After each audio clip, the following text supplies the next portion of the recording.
Running across the border, following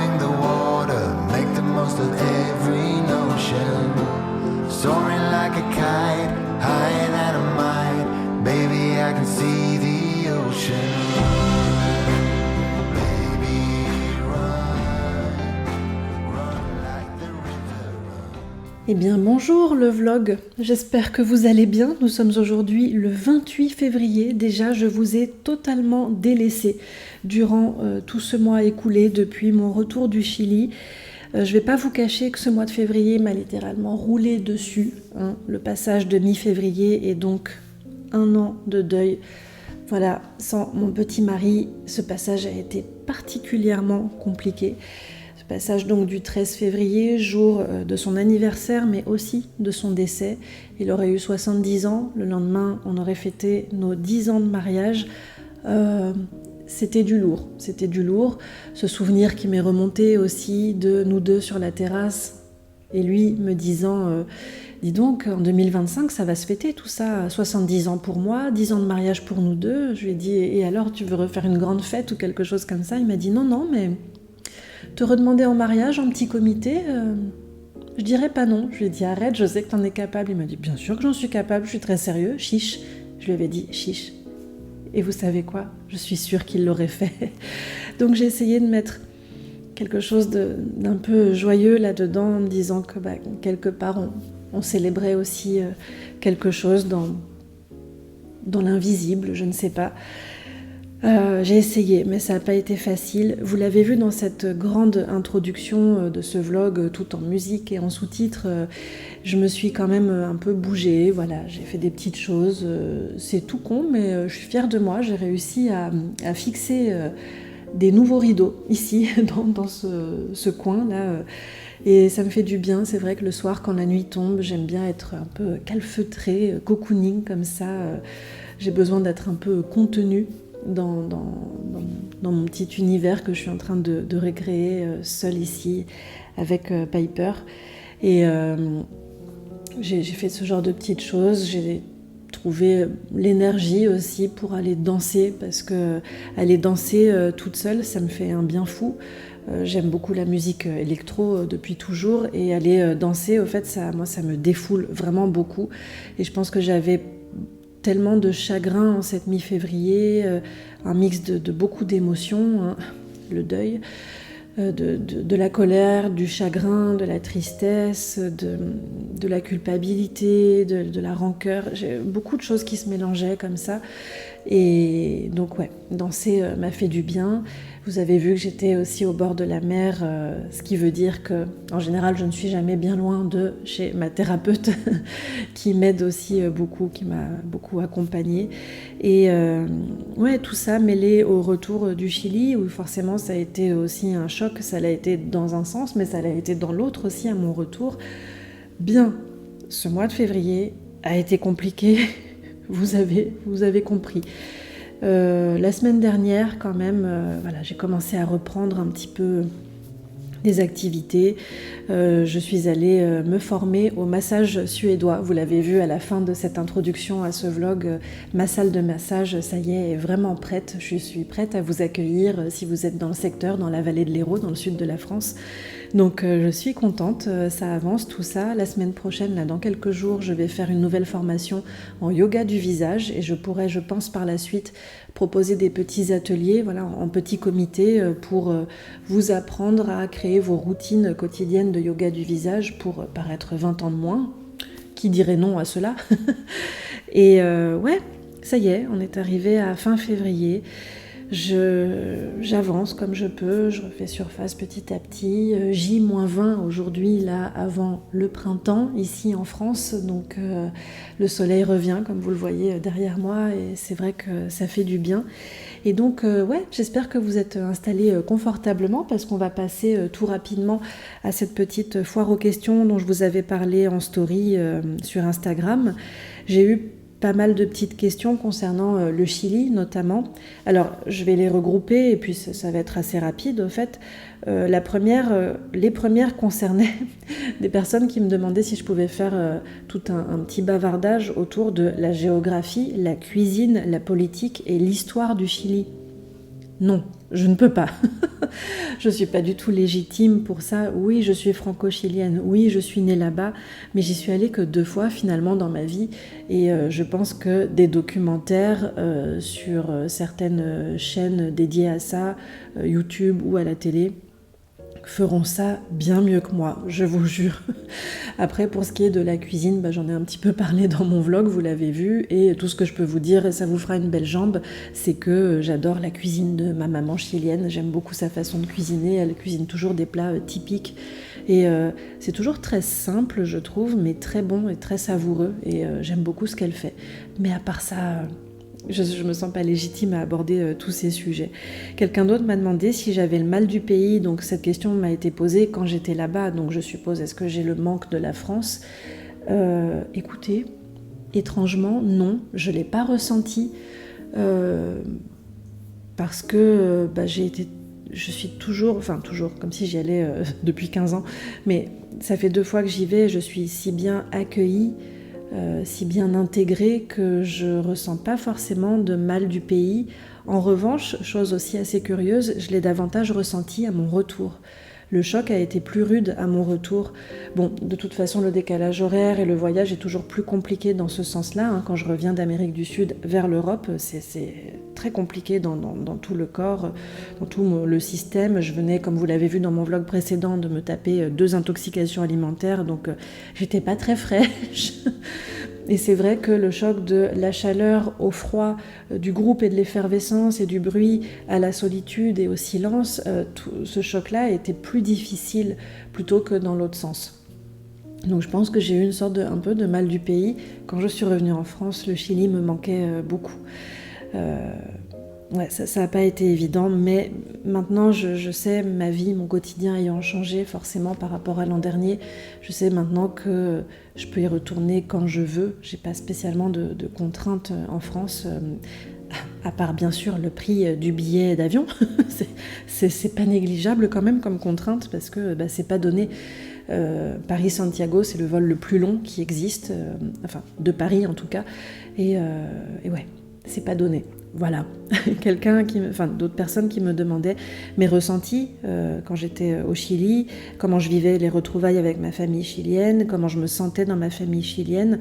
Encore une fois, ils sont tellement bienveillants avec moi, tellement accueillants, enveloppants, que je me suis jamais sentie, même l'an dernier quand je les ai rencontrés pour la première fois de ma vie, l'espace seulement d'1 semaine, je me suis jamais sentie comme une sorte de pièces rapportées, ou l'un ou l'autre qui aurait une sorte de méfiance vis-à-vis de moi. Mais c'est qui ? Qu'est-ce qu'elle veut ? Qu'est-ce qu'elle cherche ? Je me suis toujours sentie très accueillie, presque comme si, à part bien sûr la barrière de la culture, forcément Amérique du Sud, européenne, ou la barrière de la langue, qui pour moi est encore un peu compliquée. À part ces freins-là, je me suis jamais sentie, comme mise à l'écart, presque comme si on avait toujours vécu ensemble, on s'entend super bien, et je suis accueillie avec énormément d'amour, et ça c'est vrai que c'est une histoire magnifique que je vis, remplie d'amour, c'est très très beau au fait. Donc mes ressentis sont super positifs au fait, c'est toujours très bien passé l'an dernier et cette année. Et je fais une transition avec une autre question qui m'a été posée, que j'ai trouvée intéressante. Est-ce que tu pourrais nous détailler tes coups de cœur ? Alors il y a plein de façons de détailler ses coups de cœur quand on va dans un pays étranger. Je pourrais faire des coups de cœur culinaires, sur l'artisanat, sur les paysages, sur les musées que j'ai visités. Mais j'ai pas visité suffisamment d'endroits pour pouvoir faire toute une partie sur mes coups de cœur. Ce qui est ressorti quand j'ai réfléchi un peu à cette question, c'est encore une fois le côté très câlin. Ils sont très très tactiles, et c'est vrai que c'est quelque chose que moi je n'ai pas dans mon quotidien ici.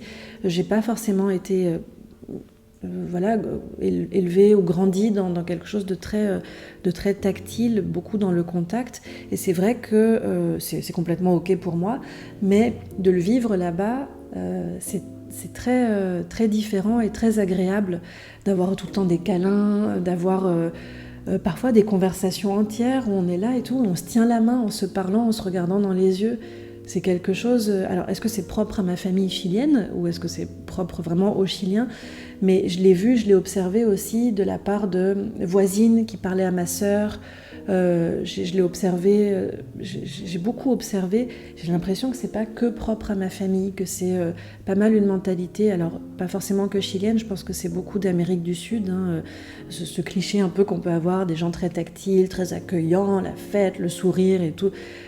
il y a des cons partout, ça c'est universel, mais il y a quand même, c'est pas qu'un cliché, je trouve. Il y a quelque chose de très tactile, très enveloppant, et c'est très agréable. Pour moi, ça a été un coup de cœur, ça, de quelque chose de hyper accueillant et tactile. Et ça fait du bien, ça fait du bien. Surtout quand, vous voyez mon quotidien, je vis très seule. Oui, on se fait des câlins et des papouilles avec Madame Piper, mais c'est pas pareil, quoi.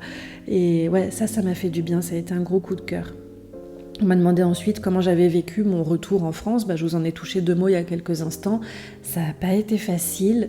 Ça n'a pas été facile, je vous le cache pas. En plus, après mon retour, il s'est pas passé beaucoup de temps avant que cette fameuse mi-février arrive.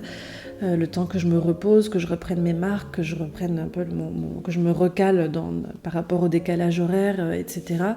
Et par rapport dans mon corps aussi, suite à ces intoxications alimentaires là-bas, je vous cache pas que là, dans quelques jours, ça va faire 1 mois que je suis revenue. Et ça fait 1 mois que je galère à remanger convenablement. Alors j'ai de l'appétit, je mange, il n'y a pas de souci, mais en plus, pour couronner le tout, je suis repartie dans le stress, mes troubles alimentaires. Je suis repartie ce mois-ci dans des crises d'hyperphagie. Super après avoir fait des intoxications alimentaires. Qui dit mieux? C'est pas une très bonne idée, mais bon, ça se contrôle pas toujours. Je sais que c'est toujours passager, impermanent chez moi.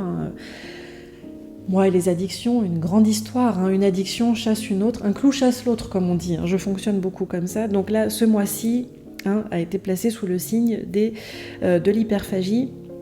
Donc ça fait 1 mois que je galère à me rééquilibrer alimentairement parlant. Je ne sais pas trop si ça se dit. Et c'est pas évident. Donc le retour en France n'a pas été simple. Plus ce que je vous raconte là, j'ai un peu ramé ce mois-ci, je vous le cache pas. Et des personnes, ça m'a beaucoup touchée, merci beaucoup, qui m'ont posé des questions sur Piper, qui m'ont demandé si elle n'avait pas été trop déboussolée quand on s'est quitté. Alors, réponse, non, pas du tout. Genre, elle s'en fout complètement que d'être avec ou sans moi. Non, je rigole. Je sais très bien que... oui, tu sais, je parle de toi. Non, je sais très bien qu'elle a dû être triste ou nette, mais elle a été dans une famille d'accueil tellement géniale que, au fait, apparemment, le jour même, quelques heures après mon départ, elle était déjà sur le canapé chez les gens, comme ça, les pattes en l'air, en train de vouloir se faire papouiller. Donc, non, je pense que ça a été vraiment, j'ai eu plein de nouvelles et ça s'est super bien passé. Elle n'a pas perdu l'appétit. Pour moi, c'est toujours un signe, quoi. Si un chien ne mange plus, il faut s'inquiéter. Elle n'a jamais perdu l'appétit. En balade, ils l'ont très vite détachée. Ils avaient dit non, on la tiendra toujours en laisse et tout. Ils ont tout de suite, très rapidement compris qu'ils pouvaient lui faire confiance. Vraiment, c'est une chienne tellement cool, tellement adorable. Et donc, j'ai eu des photos, des vidéos d'elle qui court sur la plage et tout. J'avais même un peu honte. Je me dis, avec moi, elle s'amuse pas autant. Non, ça s'est super bien passé. Et en rentrant, elle a très très vite repris ses marques. Vraiment en l'espace d'1 heure, même pas, elle était déjà... c'est sa maison, forcément, donc elle a très vite repris ses marques. Donc merci pour les questions sur Piper, elle va bien, et tout va très bien. Et j'ai eu quelques petites questions aussi sur mes activités professionnelles qui prennent un tournant. Ça vaudra peut-être une petite vidéo, pas un truc d'une demi-heure, mais dédiée à ça, sachant que... Piper vous salue.